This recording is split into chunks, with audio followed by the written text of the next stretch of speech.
Hi, everyone. Welcome to Mom Squad. It is the show where we talk all things parenting. I'm Maureen Kyle, and we are going to flex those parenting muscles over the next few weeks with the kids out of school for winter break.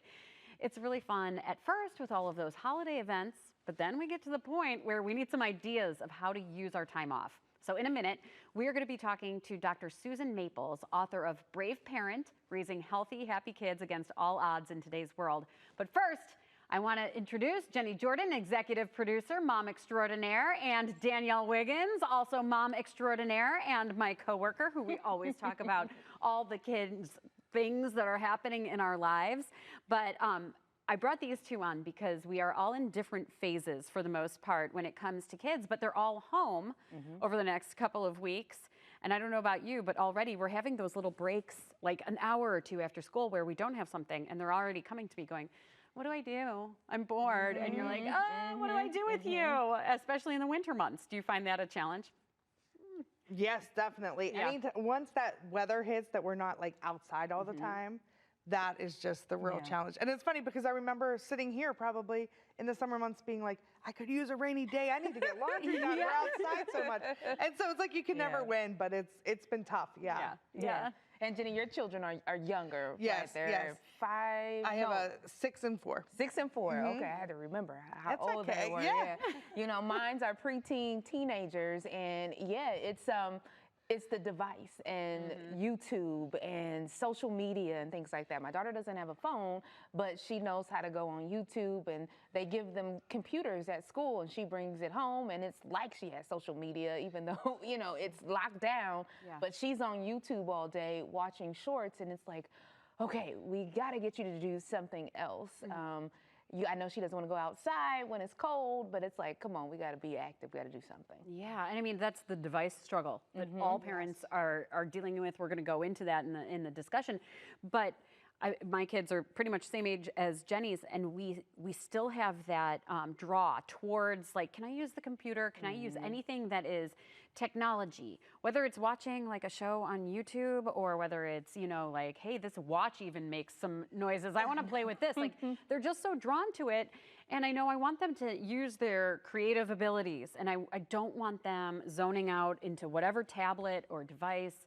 And it's just hard because, like, Jenny, I mean, you brought up, like, we wait for that rainy day because we have laundry to do, or we have baking to do this time of year, or we have, you know, we're cleaning up from the holidays, or whatever it may be. And we have chores that need to get done, but they're home. So what do you do with them? And sometimes, you know, easy solution is, okay, fine, you can just, fine, watch something, fine, play, you know, an hour of video games or whatever, right? I got hit hard. We were at the doctor's office, which is another thing that happens this time of year, right? So we're at the doctor's office. My son and daughter are there. My son's like, can I watch the phone? I said, no, not till when the doctor comes in and is talking to Bethany, you can have the phone, meaning, you know, like, just to keep him quiet while they're doing their thing. And so we're in there playing I Spy, and the doctor comes and goes, oh, it's loud in here. And I said, oh, mean game of I Spy. She's like, oh, I love that you weren't on devices and you're doing stuff. Yeah. And then Jax is like, can I have your phone, Mom? You said I could have your phone now. I was like, oh, no, you know, like, what am I? Yeah. It was like 2 points for you, but then we're going to take it away. Yeah. And Jenny actually told me that story yesterday, and because we were talking about this episode, and I think we all get stuck in that, like, okay, we have about, you know, what, like maybe 20 minutes of energy to play I Spy, or, you know, some of the games that Dr. Maples is going to come up with here in a minute, and then you're like, okay, and then you feel that pull towards, okay, all right, this is fun, but I have to cook dinner, or I have to do this. Kids don't think that way. So how can we start to think and help them and help lead them in that direction to finding something more creative or having that interaction? Because it's so big. Yes, and I important am for them. still working on that. It was interesting a couple weeks ago when you said the I Spy game and you came up with that. So my daughter comes up and she goes, Mom, can you play I Declare War with me? And I was like, how do you play that? I remember playing it when I was young, but the game took forever. And that's what she wanted. Yeah. And that's one of the things, like, she likes to spend time and the quality time. And I'm sitting up here like, how long is this going? And then I started like, well, let me find another. Right. You know. But now that I'm thinking, I'm sitting here with you guys, I was like, oh, bad mom. -2 points for me. You know, but it's like, I need to sit down and do that more. I'm so task oriented, like, okay, I gotta get this done, gotta do this. Yeah. You know, I feel like tasks are my love language. Yeah. But I need to say, hey, she's asking me to play a card game, not watch a movie, not do those things, and she wants to spend time with me.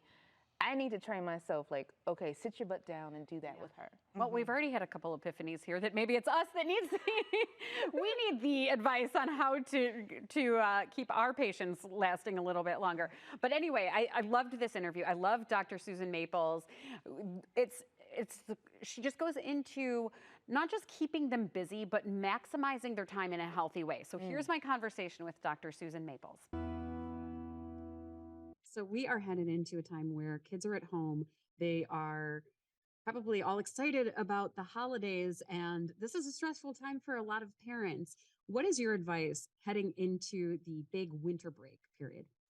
Wow, Maureen, that's a loaded question. What is my advice? Well, I have a lot of little pieces of advice for health for kids. One is to keep some level of sleep routine, because sleep is critically important for healing, for brain health, for feeling good, for mood, for everything. I mean, we don't give sleep enough credit. In my day, it was like, we'll sleep when we die. Now it's like, we'll sleep when we die, and we'll surely die sooner if we don't sleep. That's part of what we know about sleep, right? So I think maintaining good bedtime routines and getting lots of activity during the day. Free time, white space, play, like those are so important for kids to just be able to have time, even without their tablets and their computers and their screens. I mean, that was a big, broad brushstroke of what's my best advice. I have a feeling we'll have a lot to discuss. And I want to start with the sleep too, because it's very difficult to, even for parents. I mean, it sort of feels like, well, it's not a school night. Let's stay up and watch movies. And then let's have some hot cocoa and stay up until 10 o'clock. But that can really throw kids off and set us off on the wrong foot during this Hot vacation. cocoa is sugar and caffeine, two stimulants that we don't need right before bed, for sure. And late nights, I mean, those are kind of, treats once in a while when there's plenty of time to wake up without an alarm in the morning. But what happens when we get kids home for a couple weeks is their bed routines get kind of all over the map. Sleep's important. We know that it's not just about the amount of sleep. And right now we're talking about sleep hygiene, like a dark, quiet room with no screens, nice and cool, cool temperatures. Kids that keep their bedroom as a sleeping sanctuary, not a play space for tablets, right? Reading books, so dimming the lights, making sure that we're allowing the circadian rhythm to kind of take over, and the dimness, bringing on the drowsiness, all of that. But we also have a real problem with an epidemic in sleep quality. So sleep quality is something we don't address enough, and that is, if you're noticing your child with any audible breathing at all, any noisy breathing, snoring, or audible breathing, or popping their mouth open to breathe as a habit, either at nighttime or during the day, that's a sign of a sleep disorder breathing problem. When the mouth is open and they're breathing through their mouth, we start using the mouth to filter the air instead of the magic of the nose, which is so good at filtering and humidifying and warming the air. And the tonsils overgrow, and they cause more obstruction. With the tongue low, the face wants to collapse, the facial muscles want to collapse, the growth of the upper arch. And now we're doomed to kind of a future with some obstructive sleep apnea. So those things are all in the Brave Parent book to read more on. But I think sleep is one thing we're focusing on as critically important in health, and something as parents we don't look at enough.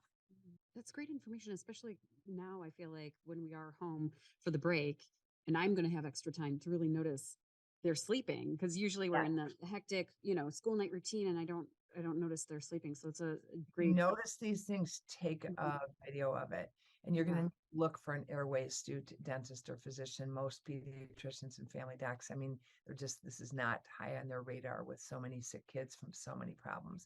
But it's really tied in with allergies, autoimmune problems, asthma, all of that. So that's great. we're on it, Great Parent. You also brought up tablets a couple of times, and I know on most kids' wish lists there is some sort of technology. And we're just talking. All the moms in the newsroom were just talking about, oh, how much is too much? Am I giving them too much technology? Is this hurting them long term? What's your Everybody stance wants in terms of the tablets, the technology time that kids are getting you're used to? you're a mom, Maureen, so I could Mhm. ask you that sense. I mean, there's a sense you want them to be up on technology and not be falling behind, but there's another sense that that it sort of dulls them into this sort of drone place, right, where they're just like mesmerized. Yeah. And when you look at them captivated by a screen, this is not the way their bodies should be. They should be moving, and all of that movement creates good blood glucose levels, good energy, good it helps them sleep at night, helps them with thinking and cognition, all of that. So, I mean, I think it's really important when we look at the amount of time that we as adults spend in, and we're modeling this, right? They're basically really good mimics. So they're learning it from us as well, right? We created these things. My generation created them and handed it to these kids. And it becomes a big part of their life, and we forget that they need to be playing outside and really taking in nature and feeling like they're part of nature. And I know I sound like an earth mom right now, but I have to say, being part of this outdoor kingdom means that we get to also enjoy thinking about how do we preserve our land, how do we respect our land, and so they should be exploring, trees and grass and rivers and sand and everything except animal feces, right? And Yeah. avoid the need to over sanitize their world, right? Hermetically sealed indoor homes and hand sanitizers and making sure they don't get dirty. This is not good for gut health, and we can talk that's on another tangent. But the idea of having some um, um, just some time to be kids and play. And it's really important for their physiology that they move. So I guess at least exchange as much playtime as screen time. And I'm not talking about playing on tablets, just playing at some level, right? Daily move. It's funny. My grandma always told me a kid, and I think she got this from her mom. A kid needs to eat a peck of dirt before they're an adult, At least. right? Yeah, It and helps with COVID the has really made us crazy about bugs, right? We have we have over sanitized our world, and we know it. Our gut, so our gut in an adult is 3.5 pounds of bugs.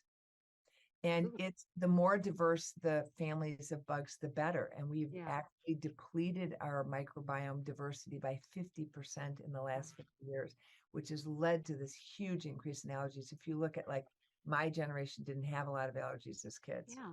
Now it's like 1 in 20 kids has a major food allergy. Like, Yeah. so that came out of the whole idea of over sanitizing. I'm talking about washers and hot dryers. I'm talking about hot dishwashers.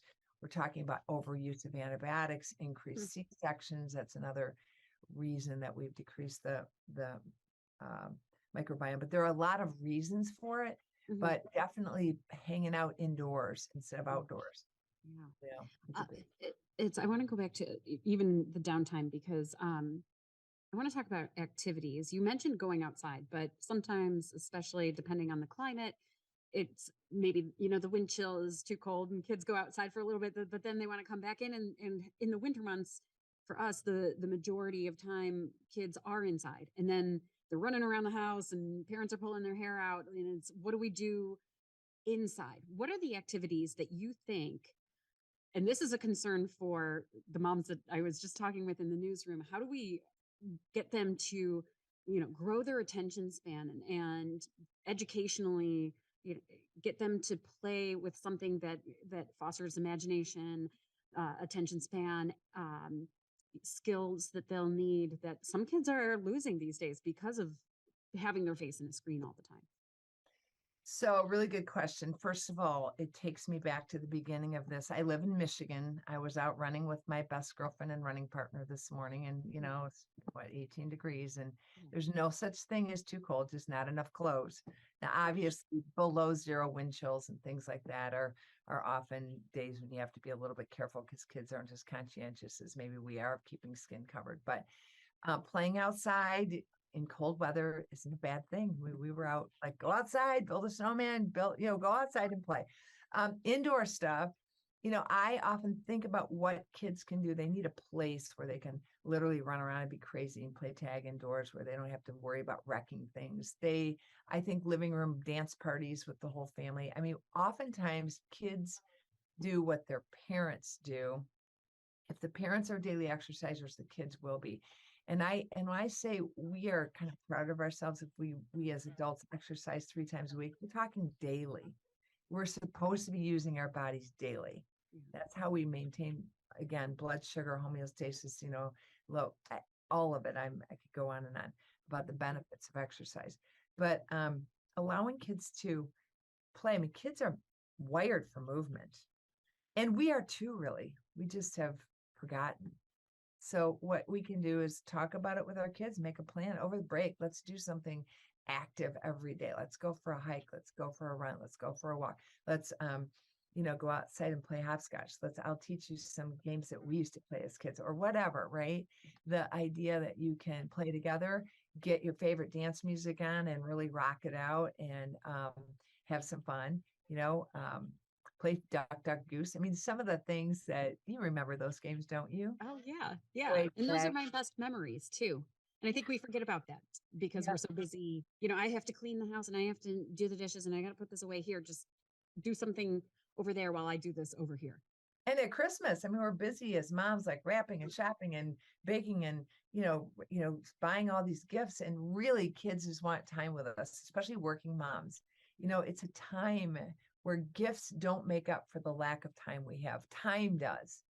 Time together, just to be together. And so one of the things you might think about in gift buying is buying gifts that serve the family for an experience. Maybe it's a camping trip and you buy the family a couple of tents, or you buy a kayak and say, we're going to learn to canoe or to kayak this year, or take it to a river and buy a place, a rack to put on your car, or something that is a collective gift that gets kids excited about a quality time together, an upcoming vacation, something that means that we're going to be able to carve out an experience instead of just more stuff, the latest, greatest stuff.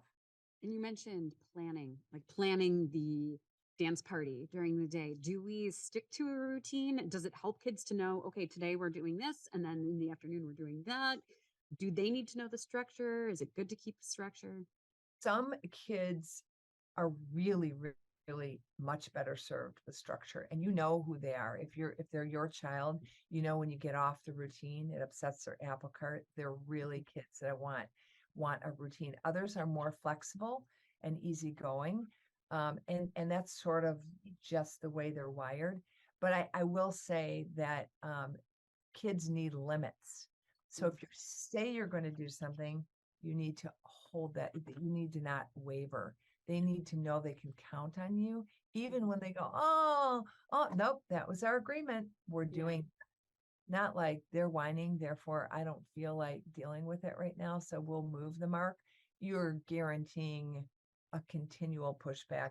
And when you've got little kids, that's training ground. Wait till they're teenagers. If they know you're a big pushover, trust me, you will not be getting an easy time there. Yeah. When kids start to go a little crazy, they've been home, maybe it's the end of the break and everybody's kind of losing it because there is the school structure. We get used to the school structure throughout the day. Do you have any advice for parents who are just kind of like, oh, I can't handle this anymore? What do we do? Or is there an approach that parents should be taking, or a moment that they should be taking to themselves to like reset the mindset? I'm so glad you asked that. I think self-care is really important. And if we're selfless as parents, we give up ourselves for our kids, they learn how to do that too. And then you don't want that for them, right? You can't pour from an empty vessel. you need to take care of yourself. You need to carve out your own good food, good eating plan, your own sleep, your own exercise, and your own meditative time, your time to just be down and be, you know, whether for you it's prayer or meditation, reading a book, yoga, whatever it is, they need to see that this is time. And they can do it too. They learn from you. Everything that you're doing, they're going to mimic. They don't do what you say, they do what you do. And we know this, right? But we often feel like, gosh, it's the busiest time of our life and we have to do everything and be everything. And I know I'm talking to a mom here and I'm a woman, so we're talking about women, but men too. It's like we need to be able to say we matter. And in a relationship, a partner relationship where there's two parents, they need to have time together too. They need to have some pillow talk, some time to nurture a relationship that's strong for kids. We often see parents lose that connection while they're raising kids because they feel like they're the one thing they can sacrifice is that relationship, and that's hard on the family as well. Before we wrap up, any other advice that you would say is really key during this time? Oh my gosh, so much. Yeah, I guess I would say cut the sugar. You know, it's another sugar holiday. Sugar is highly addictive. We consume 22 to 40 teaspoons of sugar a day. We now have 50% of our population insulin resistant and on their way to diabetes, and the diabetes rate is out of control. To just put it in perspective, in 2012, when my son graduated high school, he's now going to be 29 in January, we had 16 million diabetics. Now we have 37 million. So put that in your brain. I mean, by 2050, that's 1 in 10, by the way.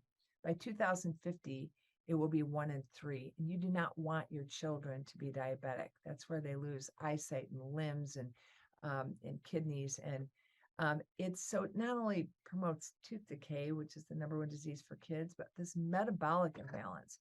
And it's hidden in everything we eat. The food manufacturers know it. They put it there so it messes with our hunger hormones and we flat out just eat more food. So you know what? Really try to talk with kids about some food principles. It's a good time to get centered and not just eat junk the whole time. Increase fruits and vegetables. Really talk about fiber and micronutrients in vegetables with kids. If you decide to pick up the Brave Parent book, Brave Parent, Raising Healthy, Happy Kids Against All Odds, and it really is against all odds in today's world, it starts with a whole section on relationships to food and food itself. It has drink, it has microbiome, it has gut diversity, digest, it has breathing, sleep, exercise, all of that. So I think that will help. And it's a nice time to do it when you have some downtime. It's also on Audible, so good to listen. And Where else can we get it? On anywhere where you buy books, Brave Parent. And I'm happy to send you a signed copy, Maureen. Thank you for your time. I love it. Dr. Maples, thank you so much.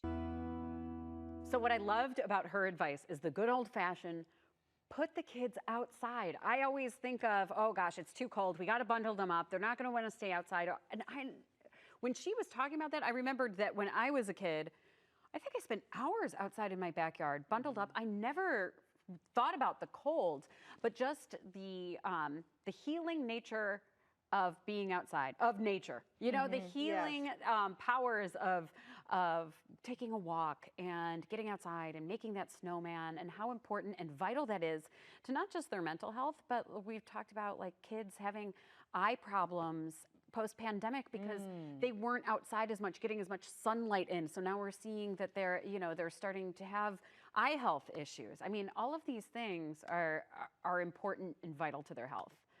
So, I mean, are you guys, are you with me? You want to go build a snowman?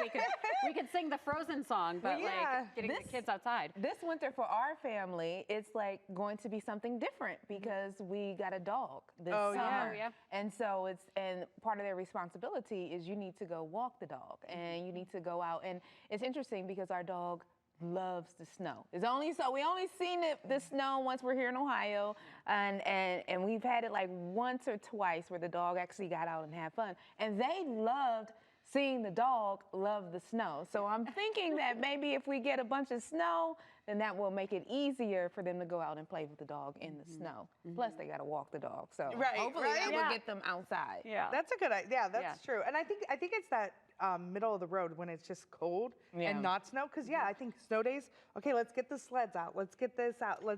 But it's those days where it's just like gloomy and chilly.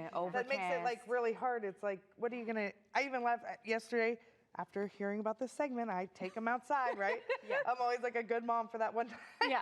And, so then we're outside and I was like, oh, I had already put all their toys away. Yeah. Like they have, all their outdoor toys are pretty much like put away. And I was like, it kind of looks so sad out there. So but I think that remembering that stuff. And I actually was thinking that I think for Christmas they're getting some outdoor toys, and we don't have to wait till summer to use them. Yeah. And they'll be excited, especially the first day. They always want to go ride if they're getting a new bike or whatever, you know. So that was always fun too. Right. We've had that debate in our household of like, do we get a trampoline because it takes up so much of the yard, or don't we get a trampoline? And when I was talking to Dr. Maples, I'm like, gosh, I should get that trampoline just so they can bundle up, go outside, and then jump, and then you know, get some of that energy out. But I think it's hard also to find ways, and I want to pick your brains about like, what ways do you find when the kids are inside? Maybe they don't want to go outside. What ways do you keep them busy and off those devices? Like, what have they enjoyed the most? Have you come up with anything? It's interesting. I asked my son, like, what is your favorite thing to do with the family? And he goes, movie night. And I know it's still the device, or the big device, the big television, but it was just interesting to hear him say that. I was like, why? He was just like, I just like it. I just like being with you all, and it just brings more memories or whatnot. And so, you know, I started thinking like with him, because he's a freshman in high school and, you know, he's doing homework, he's on YouTube, he wants to be an animator, so he's always watching like different anime videos and things like that. So it's like, well, Matt, why don't I just sit down and watch it with him or watch the movie together and we pop popcorn? So that was one that I'm like, okay, that speaks your love language. And then now I know the card games. My daughter loves Uno, so stuff like that. Yeah. And you know, I think the one thing we were talking about kind of before we heard from the doctor too was we have stuff to do though. So what I've been trying to do is include them in it more and more. You know what I mean? Okay, so whoever can, Bethany, whoever can match all the socks the first gets, gets a quarter. You know, things like that I try to like include them in the cooking aspect of it because there are so many to-do lists and it's hard to do that. I would say a couple of the things that actually keep them entertained. I think I was telling you or somebody, kinetic sand. Oh, you were telling me. And it's like, that's a messy thing, so it doesn't come out all the time at our house. Yeah. But sort of those special things, and I've heard that people rotate, you know, the toy boxes and things like that so that it feels like they're getting something new. Yeah. And that would keep them entertained again and off the devices when it's actual, you know, toys and learning things. You know what? You brought that up, and in case you're just joining us, I mean, Dr. Maples talked about, because I even asked her, you know, well, they run around the house. And she goes, well, they should run around your house. It's a house for kids. And I've thought about that ever since I've talked to her because, you know, I think all of us as parents go, stop running, you know, and it's like, yeah, you have to make sure, you have to be, right, this is not a playground, but it is. It's their house, and they should be able to run around, and she's mentioned having dance parties, and you mentioned the sand. It's like, well, you're right. You know what? I should find a place in the house where I can lay down an old sheet underneath whatever table they're using, and we do have a kids' table. Why not let them play with sand? And I think there's a little bit of letting go of, you know, okay, the house might get messy during the winter months when they're in and when they're home, and it's going to survive. And you know? as I'm listening to you all talk, I'm thinking to myself, like, well, one of my children, they are very social. So it's like, well, maybe I should schedule a play date. We'll have them come to the house where they're less likely to be on the device because they want to interact and talk and they haven't seen this person since whenever the last time. And it's like, da-da-da-da-da-da. So that might be helpful too. Yeah, definitely. I just got into a conversation with a friend about, you know, debate over, do you get video games? Do you not get video games in the house? Because my kids are about Jenny's age, where I have a 9, 7, 4, and we've been trying. I swore up and down no video games, but they had a play date. I'm like, this is great. You get a friend, you get a friend. You know, I keep the little one busy with me. We'll do some chores. They all wanted interaction with me. You know, like, can you push me on the swing? And can you, and I was like, oh, what do we do? And I was like, why don't you guys come up with an obstacle course that you can, you know, the other kids, everybody goes through. Well, that lasted half an hour. Right. So then my husband and I were talking, we're like, I don't know, do we get video games so that when they have friends over, like if there's ever that moment of, oh, we're bored, what do they do? It's hard because it's like the play dates, you think they're gonna go in one direction. And then sometimes the kids want you involved, which is, then it's like, gosh, why are we complaining? Oh, it's Because, you you know, so they don't want me involved. Yeah, I was gonna. I brought out a box of crafts the other day. I'm like, oh my gosh, look at me being a mom. You know? We're going to do these holiday crafts, you know. And I thought to myself, okay, so we finished them. It was like 10 minutes went by. Oh my gosh. I was like, oh, well, okay, that didn't last quite as long as I wanted it to, you know? And so it is sort of like that, what keeps them entertained longer. Right. And that's where it's so easy to fall back on those devices. So, you know, I try to give each other grace. Some days you're in survival mode and it's a YouTube day. Yeah. You know what I mean? Yeah. And other days we're running everywhere and we haven't even sat down all day. Yeah. So it's all about that balance. Can I give you my, let me give you my gift. I got a gift last year. My brother actually sent it to us. Have you guys had, and they're not paying me to say this, Kids Against Humanity cards? No. Have you seen this? I've seen them. Are Your they good? kids would love it, your Danielle. kids- Yours are older.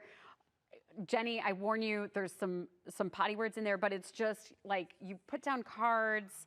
What's the Citizens Against Humanity? Oh, this is Humans Against. Humans Against, Humanity, yeah. And then this is Kids Against Maturity. And so you fill in the sentence and then you have to pick your funniest card or whatever. My kids got that last year, so they were a whole year younger. And I will tell you, during the holiday break, they would play it with themselves. I mean, my daughter, my youngest, was 3 at the time, and it was funny. She would pick the funniest ones because she didn't know what she was picking, and she just put down. No, she would just put down. She would just put down a random word, and it was like that was our family bonding experience, where it was like even we had a good laugh about it. Wow. And they found it, and it was like. Like I said, there were some potty words in there, but like that's what they sat down and they would do it themselves for hours and hours, and it's just cards. Oh, and I feel like you have to put that down for me. I think do. My kids would love that. I'll send you the link. Kids Against Maturity, but it's those type of games, and I feel like I always try too hard to find like, well, that's not educational. You know, like if we're going to do this, what's stimulating their brain, and are they learning math from this? And it's like sometimes. If we're trying to find motor skills. ways to keep them off the devices, they don't have to be Einstein style, you know, STEM learning. Like, let's just get our, you know, creative minds going in some ways. Right. I love that. And it's that balance. And we were talking before we started to record this, and I said, you know, my daughter, I said this earlier, you know, she has the learning disability, and her teachers told me, she said she works so hard in school. That when she comes home, she does need a break. She does need just to relax and sort of let her mind kind of rest and go off to different places. Yeah. So that made me be a little less, get over there, you know, because I'm like, okay, she is doing the work at school, so let me try to figure out, you know, how to balance that. But she's not going to school for a week and a half. So she's not going to do that work. So yeah, but that's one thing that I have to watch too when I'm thinking about always trying to limit the devices is sometimes, you know, she just needs to be rewarded for, you know, the hard work that she's been putting in. Yeah, I love it. All right, well, hopefully this made everybody think a little bit, especially when it comes to what to do to have those kids stay busy over the next couple of weeks. So if you're watching this and you have those friends groups where you can say, hey, guess what? I heard about this. What are you doing? Like, start that conversation among your friends, because that's what I do with these ladies here, and we always get good ideas from each other, and then I'm inspired to go home now and get the kinetic sand out or play a card game. So, well, good luck to all of you parents who are powering through the holiday break. Hopefully you can have that quality family time and keep the kids busy during their downtime. Thanks so much for joining us here on Mom Squad. We'll see you right back here next week.